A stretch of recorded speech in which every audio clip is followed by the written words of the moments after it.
অনেকদিন পর আমরা আমাদের মুখে যেন বাক শক্তি ছিল না। আমরা কোরআনের সঠিক কথাগুলো বলতে গিয়ে বিভিন্ন দ্বিধা দ্বন্দ্বে ভুগতেছিলাম। কোরআনের কথাগুলো বলার জন্য পারমিশন লাগতো, এবং যেই জায়গায় সঠিকভাবে কোরআন বলা হতো ওই জায়গায় কোরআন বলার জন্য পারমিশন দেওয়া হতো না। কথা বলেন ঠিক কিনা? আজকে আল্লাহ তাআলা তাদেরকে, এই শয়তানদেরকে বাংলাদেশ থেকে বিতাড়িত করেছেন। কথা বলেন ঠিক কিনা? দীর্ঘ 16টি বছর ধরে বাংলাদেশের মানুষদের কণ্ঠনালী যারা চেপে ধরে কোরআনকে উচ্চ স্বরে সমাজে বলতে দেয় নাই, আজকে তাদের বিচার হয়েছে কি হয় নাই বলেন? হয়েছে। আল্লাহ তাআলা ফিরআউনের বিচার করেছেন, আল্লাহ তাআলা নমরুদের বিচার করেছেন, বড় বড় তাগুত শক্তির বিচার আল্লাহ তাআলা তার এই জমিনে করেছেন। আজকে বাংলাদেশে আমরা দেখেছি যারা কোরআনের পক্ষে থেকে সহি কথাগুলো বলার চেষ্টা করেছে, বিভিন্ন সময়ে বিভিন্ন ভাবে তাদেরকে নির্যাতনের শিকার হতে হয়েছে। কথা বলেন ঠিক কিনা? সম্মানিত ভাইরা, বাংলার আকাশে এক উজ্জ্বল নক্ষত্র ছিল আল্লামা দেলোয়ার হোসেন সাঈদের। তাকে জেলের প্রকোষ্ঠের ভিতরে নিয়ে দীর্ঘ 12-13 বছর ধরে নির্যাতন করে, তাকে বাতিল শক্তির ষড়যন্ত্র করে তাকে দুনিয়া থেকে বিদায় করে দিয়েছে। কথা বলেন ঠিক কিনা? কিন্তু আমরা বিশ্বাস করি আমাদের এই আল্লাহওয়ালা ব্যক্তিদের দিয়ে, আমাদের হাফেজে কোরআনদের দিয়ে, আমাদের বিভিন্ন আলেম ওলামাদের রক্তের বিনিময়ে আজকে বাংলার আকাশে এক উজ্জ্বল নক্ষত্র আমরা দেখতে পাচ্ছি। আগামী দিনের জন্য বাংলাদেশে ইসলামের পতাকা উড়ানোর জন্য অপেক্ষা করতেছে। কথা বলেন ঠিক কিনা? সম্মানিত ভাইরা, আল্লাহ তাআলা ওই ঘুড়িওয়ালার মতো ঘুড়ি দেখেন না আকাশে, আমাদের ছেলেরা ছেড়ে দেয়, সুতো ছাড়ে আর ঘুড়ি বলে দেন না না আর ধরতে পারবে না। হ্যাঁ, যখন নামায় তখন বললো আর আমার নামাতে পারবে না, কিন্তু সন্ধ্যার ঘনঘটা তখন নেমে আসে, লাটাইয়ের সুতায় জোড়ায় জড়াতে জড়াতে জড়াতে জড়াতে এক সময় ওকে নামাতে বাধ্য করে। কথা বলেন ঠিক কিনা? এরা চেয়েছিল দীর্ঘ 41 সাল পর্যন্ত বাংলাদেশটা লুটে পুটে খেয়ে মানুষদেরকে বিভিন্ন ভাবে হয়রানি করে, হত্যা করে, আয়না ঘরের ভিতরে নিয়ে হত্যা করে, জুলুম নির্যাতন করে শেষ করার একটা পায়তারা করেছিল। কথা বলেন ঠিক কিনা? কিন্তু আল্লাহ তাআলা বলছেন সাহাবারা নির্যাতনে পড়েছেন, বিশ্বনবী নির্যাতনে পড়েছেন, গায়ের গোশতগুলো শিয়াবে আবু তালেবের জেলখানায় রাসূলের গায়ে মশা মাছি পর্যন্ত বসতো না। জিন পরি আর ফেরেশতারা সালাম দিত, সাপ এসে রাসূলকে ছায়া দিত, আর সেই সমস্ত মক্কার লোকেরা সেই রাসূলকে নির্যাতন করার জন্য নবী সাল্লাল্লাহু আলাইহি সাল্লামকে শিবে আবু তালেবে 3.5 বছর কারাগারের ভিতরে বন্দী করে রেখেছিল। কথা বলেন ঠিক কিনা? সেদিন তারা বুঝেছিল এই মুহাম্মদকে যদি কোরআন থেকে কথা বলতে দিই, আজকে আমাদের নেতাগিরি থাকবে না। কোরআন যখন সমাজে কায়েম হয়ে যাবে তখন আমাদের গদি থাকবে না, আমাদের চেয়ার থাকবে না, আমাদের নেতাগুলো এই দেশের লোক মানিয়ে নেবে না। কথা বলেন ঠিক কিনা? আজকের বাংলাদেশের সরকার ঠিক তেমনি ভাবে বুঝেছিল যে আজকে আলেম ওলামারা কোরআনের পক্ষে কথা বলছে, এই কোরআন জনগণের মধ্যে যদি প্রসার ঘটে যায়, বাংলার জনগণ জোটা পিটা করে আমাদেরকে ক্ষমতাচ্যুত করবে। কথা বলেন ঠিক কিনা? যেই কারণে আলেম ওলামাদের কারাগারের ভিতরে দিয়ে জুলুম নির্যাতন করে, আইনা ঘরের ভিতরে দিয়ে সটকি বানায়া তাদেরকে বিভিন্ন কায়দে হত্যা করেছে। কথা বলেন ঠিক কিনা? সম্মানিত ভাইরা, সে আল্লাহকে ধন্যবাদ জানাতে চায় যে আল্লাহ তাআলা ফেরাউনের উত্তরসূরি, নমরুদের উত্তরসূরি, আবু জাহেলের উত্তরসূরি যাদেরকে আল্লাহ ধ্বংস করে আলেম ওলামাদের পথটাকে ক্লিয়ার করে দিয়ে কোরআন বলার মতো পরিবেশ করে দিয়েছেন, সে আল্লাহ শুকরিয়া পাবে কি পাবে না বলেন? যদি পাই, দিলের আবেগটুকু 16 বছর ধরে যেটা বলতে পারি নাই, সে আবেগটুকু উজাড় করে দিয়ে সকলে সমৎসরে উচ্চ আওয়াজে আমরা আল্লাহ তাআলাকে ধন্যবাদ জানাতে চাই। সকলে বলে আলহামদুলিল্লাহ, আরো ধরে বলে আলহামদুলিল্লাহ। আপনারা বেদনা না খুশি? আমরা একবার শয়তানকে তাড়াবো, রাজি আছেন? শয়তানকে তাড়ানোর দরকার আছে। তখন কারো কারো মনে হচ্ছে যে হুজুর কিরাম আলোচনা করবে না, শেষ পর্যন্ত আসলে থাকবো কি থাকবো না এই রকমের চিন্তা ভাবনা। কেউ বলছে 200-100 বাদাম কিনে নিয়েছে, ফুটোতে পারলেও তো কাজ হইতো। হ্যাঁ, আসলে কোরআন হাদিসের মাহফিল যেখানে আসলে কোরআন এবং হাদিস থেকে কথা বলা হয়, সেখানে আসলে বাদাম খাওয়া কতটুকু জায়েজ আছে এখন আপনাদের পরে ছেড়ে দিলাম, আপনারা বিচার করেন। জায়েজ আছে? আমরা চাতক পাখির মতো কোরআন শুনতে চাই, কথা বলেন ঠিক কিনা? কোরআনের মাহফিলের পারমিশন ইতিপূর্বে দেওয়া হয় নাই, কোরআনের মাহফিলের পারমিশন ইতিপূর্বে দেওয়া হয় নাই, কিন্তু গানের কনসার্টকে উন্মুক্ত ভাবে পারমিশন দেওয়া হয়েছিল, কথা বলেন ঠিক কিনা? সম্মানিত ভাইরা, আলহামদুলিল্লাহ, আবার বলে আলহামদুলিল্লাহ, লিল্লাহি তাকবীর। হ্যাঁ, কিছু সময় চলবে, আমার সাথে একটু তাল দেবেন মাঝে মাঝে, পারবেন না? ইনশাআল্লাহ, আমরা বলি ইনশাআল্লাহ। আমি সূরা আল-আনামের ৭৪ থেকে ৭৬, ৭৭ আয়াত, 4টা আয়াত আপনাদের সামনে আমি তেলাওয়াত করেছি। এর সাথে যদি আর কিছু বাড়িয়ে দেয় তবে সময় পাবো না, উঠতে উঠতে সময় শেষ, উঠতে উঠতে সময় শেষ। আসলে ওই তৃতীয় চতুর্থ বক্তা উঠোনো আর না উঠোনো সময়ের কথা, কথা বলে ঠিক কিনা? তবে আলহামদুলিল্লাহ বলি, আমাদের 2 জন মেহমান আলহামদুলিল্লাহ খুব জ্ঞানী এবং আল্লাহ তাআলা তাদের ভিতরে কোরআন এবং হাদিস দিয়ে ভরপুর করে দিয়েছেন, বলি সুবহানাল্লাহ। তারা আমাদের মাঝে আসবে, আমরা তাদের কথা আজকে শুনব। আমি যতটুকু প্রথম গুনাহগার, ততটুকু পারি ততটুকু সামনে আগাবো ইনশাআল্লাহ। বক্তা আসলে সাথে সাথে নেমে দেবো, 1 মিনিটও দেরি করবো না ইনশাআল্লাহ। সম্মানিত ভাইরা, আমরা হযরত ইব্রাহিম আলাইহিস সালামের নাম আমরা শুনেছি ভাই, কথা বলা যাবে না, তালছাল করা যাবে না। দীর্ঘদিন পর আমরা গত বছর এখানে কি মাহফিল হয়েছিল ভাই? হ্যাঁ, হয় নাই। এই কোরআনের বাগানটা কয়েক বছর ধরে আপনারা দেবেন, আসলে সেই টাইম আর সময় আর পরিবেশ মেনটেন করতে পারছিলেন না, ঠিক না? এখন পেরেছেন। যুবকদের ধন্যবাদ জানাতে চাই, আরো বেশি ধন্যবাদ জানাতে চাই আমার আনসারুল্লাহ ভাই। আনসারুল্লাহ ভাই এখানে আছেন? আমার আনসারুল্লাহ ভাই অক্লান্ত পরিশ্রম করেছে। মাহফিল আসলে যারা দেয় তাদের খাওয়া ঘুম থাকে না, ঠিক না ভাই? তারা বিভিন্ন কায়দায় মানসিক টেনশনে ভোগে। আল্লাহ তাআলা আমার যুবক ভাই সহ যারা এই মাহফিলের জন্য আঞ্জাম দিয়েছেন তাদেরকে জান্নাতি মানুষ হিসাবে কবুল করুক, সকলে বলে আমিন।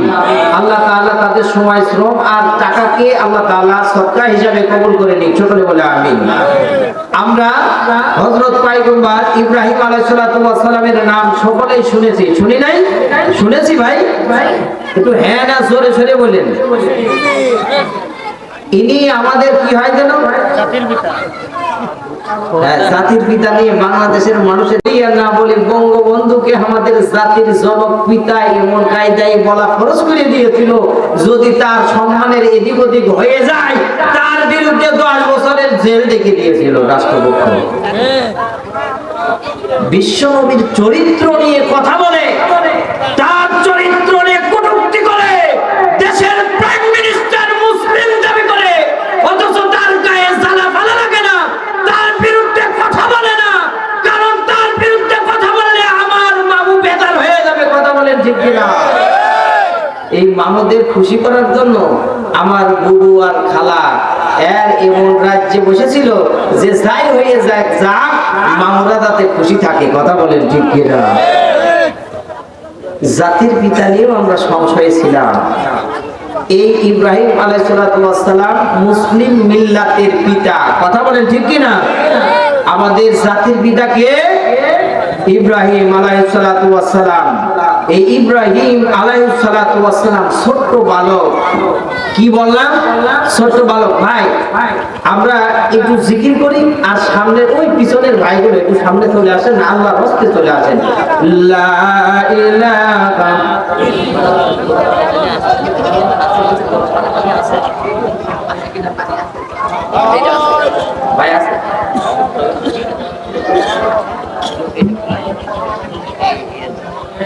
লা ইলাহা। ভাই নিয়ত করে বসেছেন নাকি যার উঠবেন না? চলে আসেন না ভাই, আল্লাহর রাস্তে চলে আসেন। একটা জিহাদের সওয়াব আল্লাহ তাআলা আপনাদের আমলনামায় দেবে। ওই জায়গা ছেড়ে শীতকালে জায়গা ছাড়লে আসলে খুব কষ্ট হয়, আবার রং করার জন্য খুব কষ্ট হয়।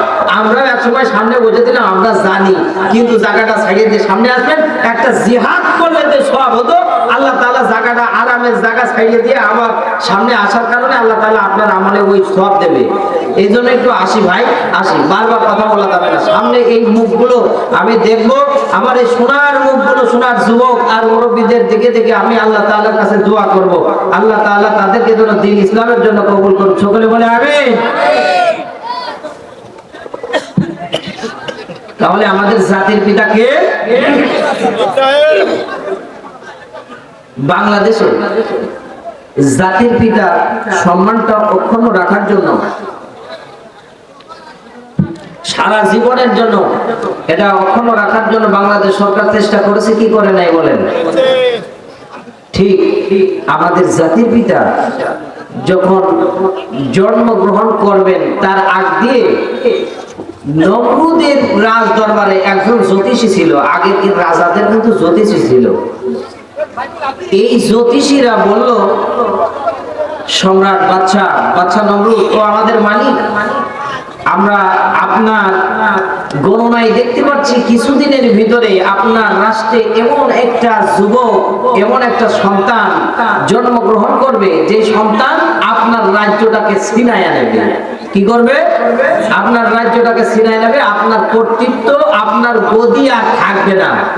বলে তাই?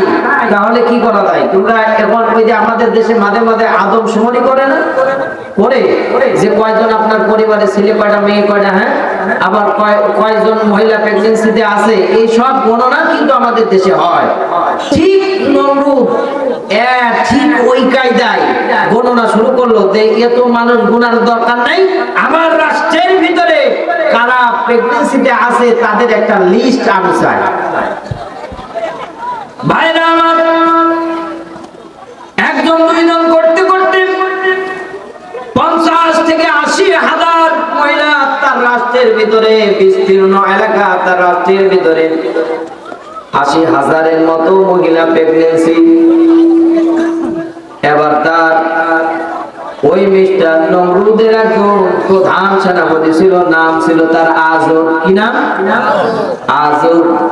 আজবকে বলল, আজব তোমার কালকে থেকে একটা মিশন, সেইটা বলো, তোমার দরকার হলে চাকরি প্রমোশন আরো বাড়িয়ে দেব, কিন্তু আজব তুমি শুনে রেখে দাও।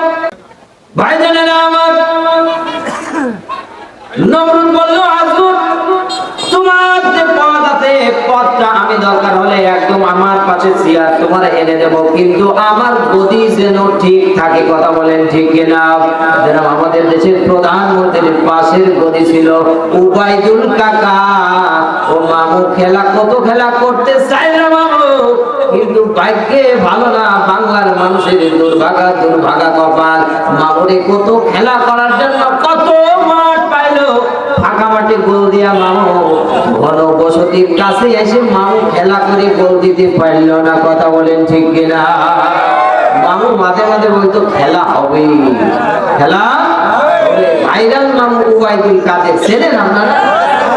এ পাগল রে, প্রধানমন্ত্রী বলল, ও বড় ভাই তুমি শুনে রাখো, আমার গদিটা ঠিক রাখার জন্য তোমার যা যা করার দরকার তাই তাই করবা। প্রতি বছর তোমার আমার পরের পর্যায়ে তোমার দেব, দরকার হলে এরপরে আমার আরো কাছে নিয়ে আসবো, তাতেও সমস্যা নাই। তুমি পাগলামি করেই হোক আর যেই করে হোক, খালি আমার আর আমার বাপের সুনাম করবা। কথা বলে ঠিক কিনা? ঠিক নমরুদ আদরকে বলল, এ আদর তোমার প্রমোশন আরো বাড়িয়ে দেব, আমার পাশের চেয়ারটায় তোমারে দিয়ে দেব। এখন আমার লিস্টে আছে 40 থেকে 80,000। এই 40 থেকে 80,000 মানুষ এই দেশে প্রেগন্যান্সি অবস্থায় আছে, তাদের সন্তানগুলো যখন ভূমিষ্ঠ হবে অথবা প্রেগন্যান্সি অবস্থায় মাকে সহ সন্তানকে তুমি হত্যা করে ফেলো, একটা সন্তান যেন দুনিয়াতে ভূমিষ্ঠ না হয়। সুবহানাল্লাহ। আরে আমি ওয়াজ করছি কোন জায়গা? হ্যাঁ, এই নাউযুবিল্লাহ কোন জায়গা, সুবহানাল্লাহ কোন জায়গা, এটাই আমরা জানি না। আল্লাহু আকবার। তাহলে বললো কি যে আসলে বাচ্চা যেন ভূমিষ্ঠ না হয়, নমরুদের ভয় আছে না নাই? জ্যোতিষী বলে দিয়েছে গদি কিন্তু থাকবে না, গদি কিন্তু থাকবে না। এই জন্য তার অন্তরে ভয় ঢুকে গেছে যে মানুষ সব মরে যাক, আমি আর আমার মামু থাকবো, আমি আর আমার ভাই থাকবো, আমি আমার বোন থাকবো, আমি আর আমার সন্তান থাকবো। বাংলাদেশের মানুষ আর থাকুক আর না থাক তাতে আমার কিচ্ছু যায় আসে না। কথা বলে ঠিক না? চাই আজকের চাই না ১,৫০০ না, প্রায় ৭,৫০০ বছর আগের এই ঘটনা ঘটেছে না ঘটে নাই?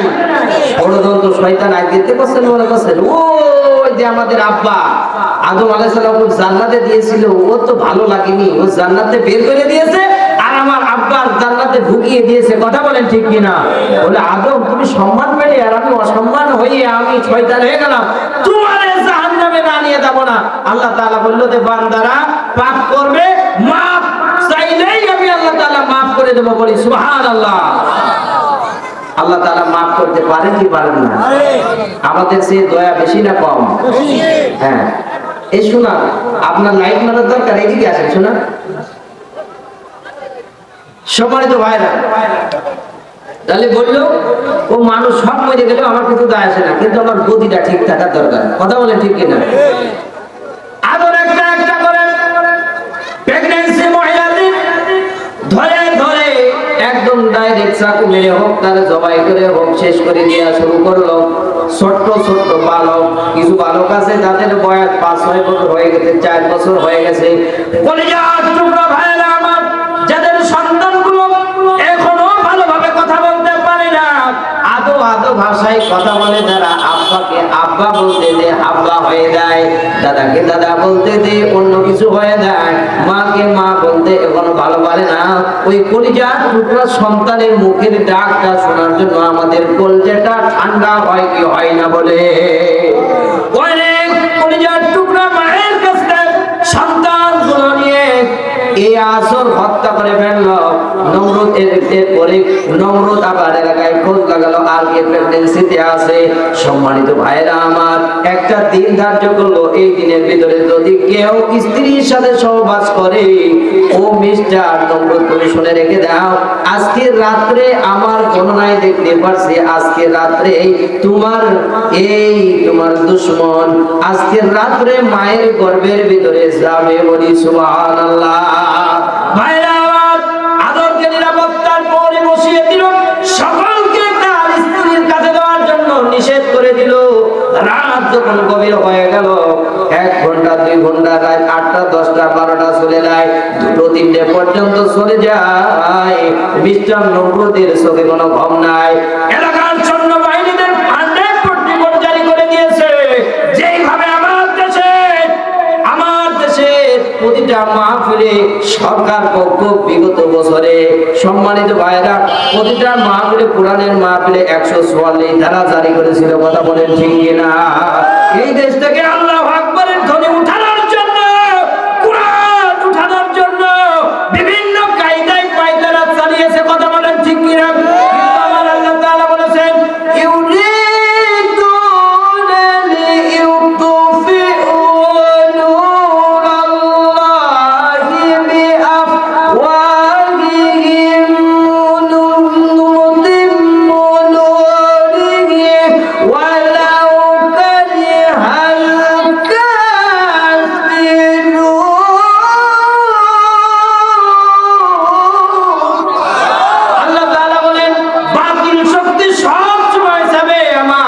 কোরআন যাদের সমাজে না থাক, আমার দিন যেন কেউ বুঝতে না পারে, দিন মানুষের মাঝে প্রসার না হোক।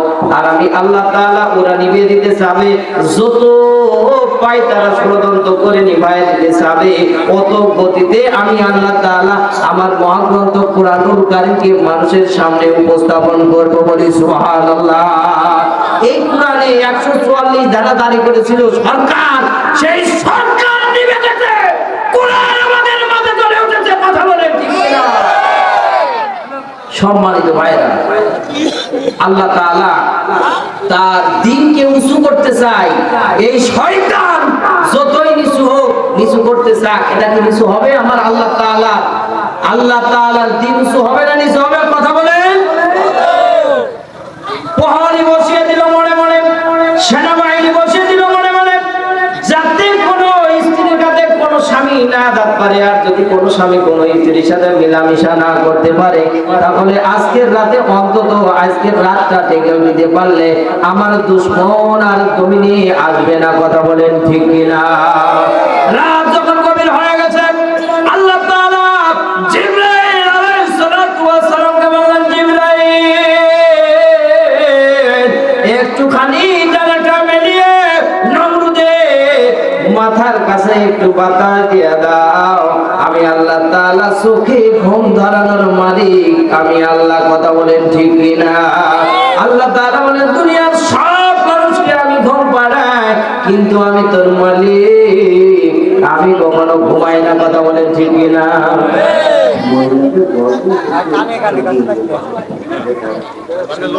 ও মা, আমার আব্বারা এই জায়গা আসছে না, আর ওই মারা ভেজে ফেলাই দেয় বলে। চিন্তা করেছেন? আপনার দেশে এগিয়ে আসে না? নেই দেশের প্রধানমন্ত্রীর যখন মহিলা হয়, সব জায়গায় তো বেশি হওয়াটাই স্বাভাবিক। কথা বলেন ঠিক কিনা? এ মারে কি করবো কর, এ গীত গাওয়াই ফাঁস, বিয়ে বাড়িতে খানা খাওয়া ফাঁস। মানুষ মরে গেলে আব্বা জাকা না থাক আমার মারা যাবে। কথা বলেন ঠিক কিনা? এখন উপজোট করে প্রতি এতদিন মজা মাইরে মাহফিল শুনতে পারিনি, এখন কায়দা ফালি শুনবো। দরকার হলে আগে বাড়িওয়ালাদের পেয়ে রাখবো, ভাত সন্ধ্যের আগে খালি খাবা, না খালি দুটোর পরে খাবা। কথা বলেন ঠিক কিনা? আমরা চলে যাবো কায়দা ফালি, এখনই জায়গা দিতে পারছে না, তাহলে কি করেছেন? এই প্যান্ডেলটা ওইদিকে করলে, ওই প্যান্ডেলটা এইদিকে করলে তো আসি তো। কথা বলেন ঠিক কিনা? ও মা, বারবার আপনাদের কথা বলা যাবে না মা। মা একটু আগে আগে আসেন মা, আপনাদের জন্য সামনে আমার উপহার আছে, আপনাদের নিয়েও কিছু যদি সময় পাই কথা বলবো। মা একটু আগে আগে বসেন, আপনাদের আর এক বোনকে বসার সুযোগ করে দেন, কারণ তো আপনারাই ফাতেমা, আসিয়া, খাদিজা, রুকায়ার উত্তরসূরি। কথা বলেন ঠিক কিনা? যারা দিন আমাদের মাঝে শিখিয়ে গেছেন, যাদের পেট থেকে আল্লাহ তাআলার ওলি এবং নবীরা দুনিয়াতে ভূমিষ্ঠ হয়েছেন। কথা বলেন ঠিক কিনা? ও মা, আপনারা সম্মানিত, এই জন্য আপনাদের সম্মান দিয়ে কথা বলছি। মা আপনারা একটু আগে আগে আসেন।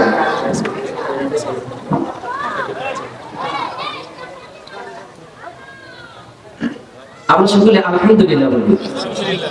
আমাদের মাঝে বক্তা আলহামদুলিল্লাহ সব বক্তাগুলোই চলে আসছে। সুবহানাল্লাহ বলি।